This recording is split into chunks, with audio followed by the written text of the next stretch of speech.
जय शिवराय मित्रांनो, RTE अंतर्गत 25% हे प्रवेश मोफत इंग्लिश स्कूल असेल, स्टेट बोर्डाची असेल किंवा CBSE बोर्डाची असेल किंवा ICSE बोर्डाची असेल, कोणतीही इंग्लिश स्कूल असली तर तिथं 25% प्रवेश हे मोफत मिळत असतात।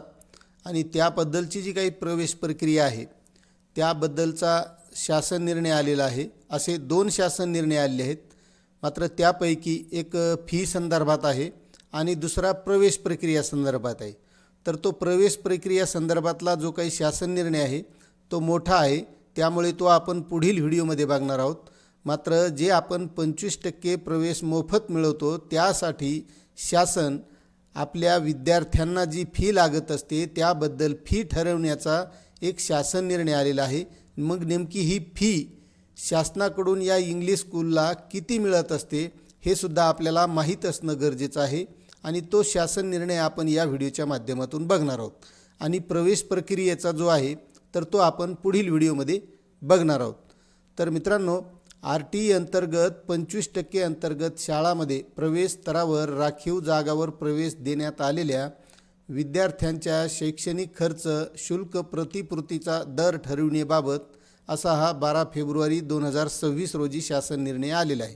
आणि तो दुसरा सुद्धा 12 फेब्रुवारीलाच आलेला आहे, मात्र तो शासन निर्णय मोठा असल्यामुळे आणि समजून घ्यायचा असल्यामुळे आपण तो पुढील व्हिडिओमध्ये बघणार आहोत।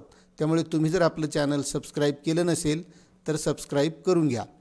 तर मित्रांनो, शासन निर्णय असा आहे, बालकांचा मोफत व सक्तीचा शिक्षण हक्क अधिनियम 2009 कलम 12(1)(c) अनुसार वंचित व दुर्बल घटकातील बालकांना खाजगी विना अनुदानित स्वयंअर्थसहित शाळांमध्ये उच्च प्राथमिक स्तरापर्यंत मोफत शिक्षण देण्यात येते।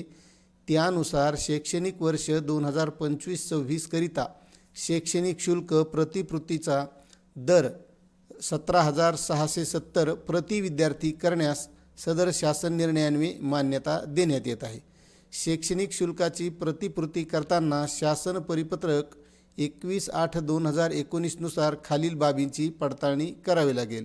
आता यामध्ये बालकांचा मोफत सक्तीचा जो काही अधिकार आहे 2009चा, त्यानुसार ज्या शाळांनी कमीत कमी 25% जागावर वंचित व दुर्बल घटकातील बालकांना प्रवेश दिले आहेत अशा शाळांनी इयत्ता 1ली ते 8वीच्या विद्यार्थ्यांसाठी आकारण्यात येणाऱ्या शैक्षणिक शुल्काचा तपशील सरळ पोर्टवर अथवा RTE पोर्टलवर जाहीर केलेला असावा। असा हा सविस्तर शासन निर्णय आहे, त्यामुळे आपल्यासाठी महत्त्वाचा तो शासन निर्णय आहे। तर तो आपण पुढील व्हिडिओमध्ये बघूया। धन्यवाद।